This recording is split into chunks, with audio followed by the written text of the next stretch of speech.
Alright guys, midweek in the Championship did not disappoint. We've got loads of talking points to go through, and of course we are back for our weekly score predictions. We are here to go ahead and preview all the matches that are coming up at the weekend. As always, I want to get your guys' verdict on everything going on in the comments down below. As always, do leave a like if you do go on to enjoy it, and do stick around for some regular Championship content. But without any further ado, let's hop into the matches. And we're starting out with Friday night's game between QPR and Reading. This one has the potential to be quite a lot of fun in my opinion.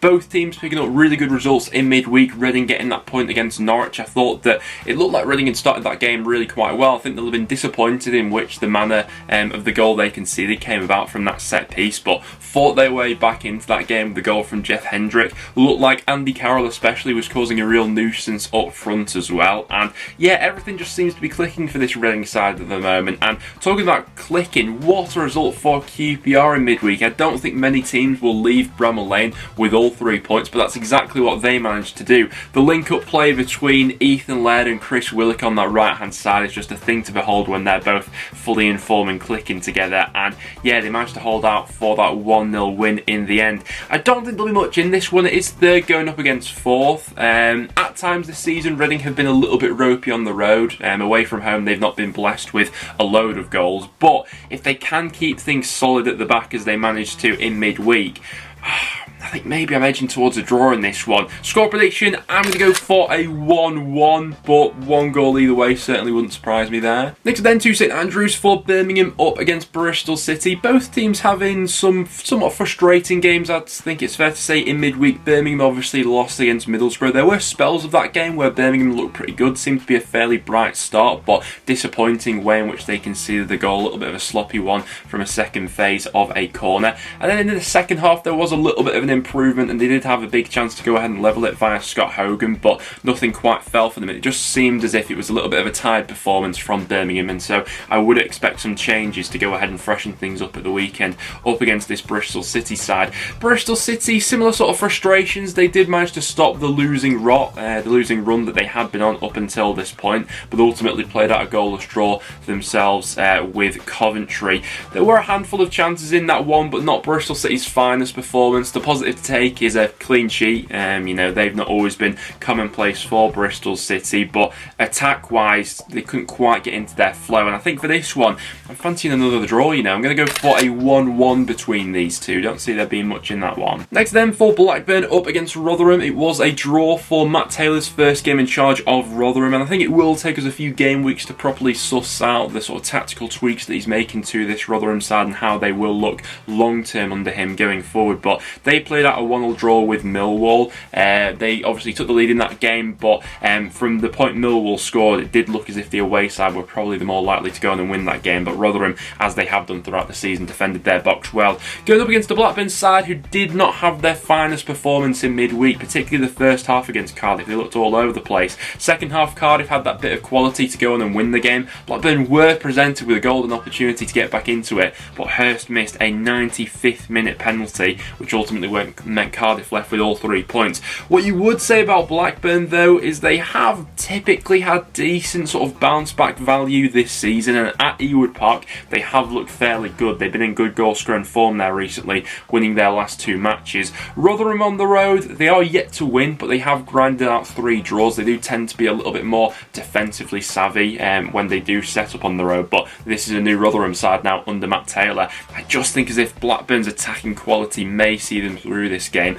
and I'm going to go against momentum and back Blackburn to bounce back. 2-0 Rovers, I'm saying, in this game, but Rotherham could well snatch a draw there. Next then to Bloomfield Road for Blackpool up against Watford. It is quite a frustrating run that Blackpool currently find themselves on. We did speak about the month of October before it came around as a potentially quite tricky month for Blackpool with the fixtures that were coming up. In midweek they played out a goalless draw with Sunderland. Didn't look like a great showing in the first half, a little bit of a backs against the wall sort of job, but second half they came out of their shell a little bit and did have chances, to be fair, as they have with the vast majority of those matches which they have been losing, but it's just not been falling for them whatsoever in the final third. Patino looked like he had a decent game, to be fair to them, and so did Chris Maxwell, who made a good save towards the end.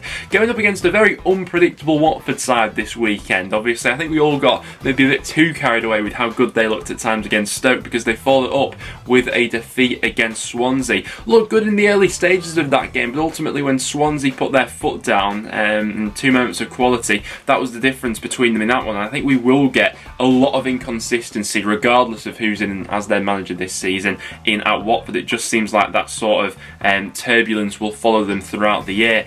I do think that attacking quality that Watford have will probably see them through this game with the run that Blackpool are currently on, but two very unpredictable sides here. I'm going to go 2-1 Watford though as my score prediction and back the away win. Next then we're going to Coventry up against Burnley. Coventry played out that goalless draw with Bristol City in midweek, and I think the biggest thing from Coventry's perspective is they have stopped the losing run and they are now slowly gaining on the teams that are above them. Plenty of draws for Coventry lately, 3 draws from their last 4 matches, but they are now unbeaten in their last 4 and getting clean sheets, which is the important thing to go ahead and stop how many goals they were conceding prior to that run. Going up against the Burnley side, who have also had their fair share of frustration recently with a hell of a lot of draws.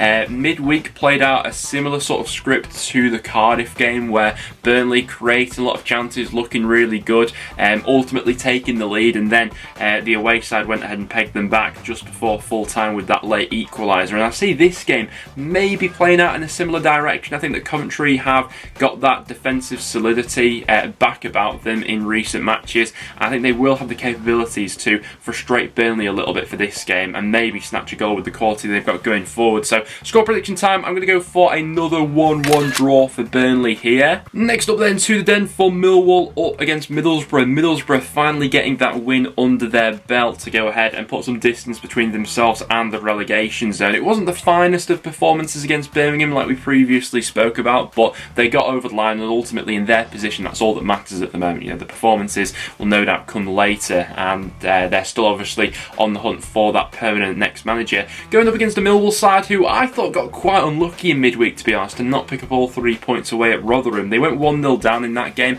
It was a cracking goal to go ahead and get them back into it, and from that point onwards they did look the more likely side to go on and win that game, and they were creating chances, which is the big thing. You know, a Millwall side who hasn't always been as creative on the road. I did think they looked a bit better for that in midweek.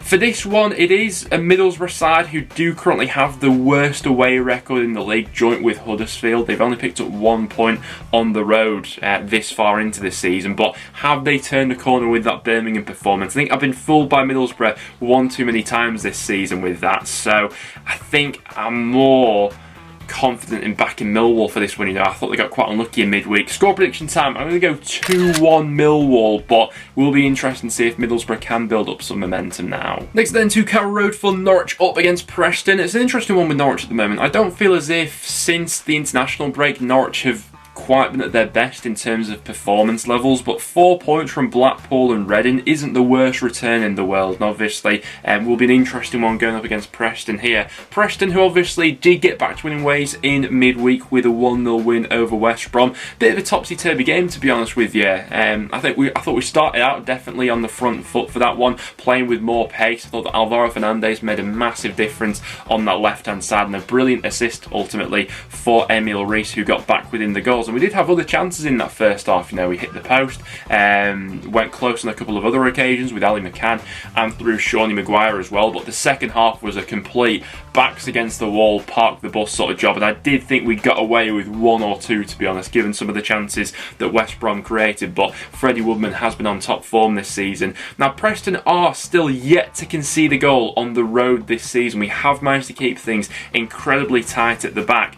Norwich do have quality in the final third, that's undisputed, but doesn't feel as if they've quite been firing on all cylinders in their recent matches. So I'm going to say it's going to return to normality for Preston in this one. I'm going to go for a 0-0 draw. Wouldn't be surprised if Norwich do edge it with their quality, but Preston, we've got 0-0 written all over us, don't we? Next then to Stoke up against Sheffield United. Good point for Stoke in the end, and a way to bounce back from that horror show against Watford. It didn't look as if it was the prettiest of performances, and I do think there were some moments in that match where they probably rode their luck a little bit. given some of the chances that Burnley created and didn't take in that one, and obviously how much of the ball Burnley had and things like that. But getting points on the board at this stage of the season, and for a relatively new manager like Alex Neil, will be all that he's currently focused on. Going up against the Sheffield United side, who will be fired up for this game and looking to get him back to winning ways after that draw against Birmingham and their defeat in midweek against QPR. Just a little bit sloppy from Sheffield United, and they couldn't really get some of those key players in the attacking third into the game for this one. A few of those players cut in quite frustrated figures, it seemed, in midweek. For this one, Stoke haven't had a great record at home this season. They've only picked up one win so far, and Sheffield United, generally speaking, have been pretty good on the road. I think I'm favouring a Blades winning this one. I'm going to go 2-0 Sheffield United, but with the way they're going at the moment, maybe Stoke do get something from that one. Next then to Swansea up against Sunderland. I keep backing against Swansea, but they keep going ahead and proving me wrong. They're all the way in the top 6 now with 3 wins from their last 3, 8 goals scored in that time as well. They have had the goal scoring touch about them, and what a moment and what a way to go ahead and win it against Watford right in the dying stages of that match. They're going up against the Sunderland side who, in terms of performance levels, I think have looked relatively good recently, but they've cut a really frustrated figure because they've just not been able to hit the back of the net. Back-to-back goalless draws. Trust me, as a Preston fan, I know how you're feeling at the moment, Sunderland fans. It is made even more frustrating by the fact that I think they've actually played fairly well in those 2 games against Blackpool and Preston, and had either Sims or Stewart been fit for those matches, that's probably 6 points from their last 2, which is frustrating. I think that Mowbray set them up fairly well to go out and win those matches, but it's just not quite fallen for them in the final third. And with that lack of firepower at the moment and the run that Swansea are on, I think I'm fancying the home side for this one. 2-1 Swansea is my prediction for this game. I'm going to back the impressive run to continue. Next then to West Brom up against Luton. Now, as of recording, Steve Bruce is still in a job, but you've got to feel like he is hanging on by his fingernails at the moment. Another loss for West Brom in midweek, this time to Preston.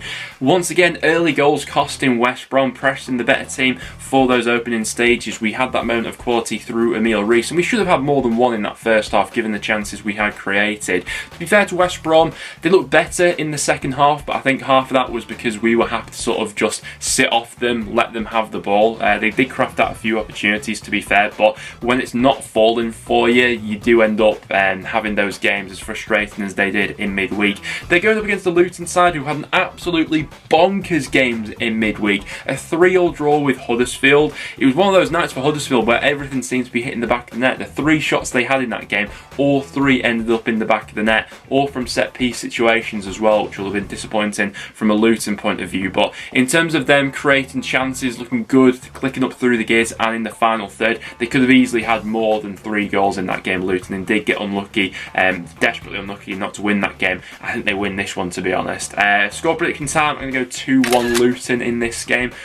All sort of depends on what West Brom decides to do with Bruce, I suppose. Then to the DW for Wigan up against Cardiff. I've never quite seen anything like it. Wigan, bottom of the form table for home matches, but top of the form table for away matches. It was also typical of the Championship that Wigan have been so good on the road this season that they go to a desperately out of form Hull City side, and Hull end up winning that match. Not Wigan's finest performance of the season, particularly with them obviously taking the lead in that game. When it comes to Cardiff, really good stuff from them, I thought, in midweek. All 3 points against Blackburn, a goal worthy of winning any match. It was a ferocious shot into the roof of the net, and even with that last-ditch penalty miss from Blackburn, I did think it was a richly deserved 3 points for Cardiff. They were the much better side in that game, crafting out more of the opportunities, seeing more of the ball, and Cardiff haven't been great on the road this season, but Wigan, on the same coin, haven't been the most prolific side at home either. A draw wouldn't surprise me here,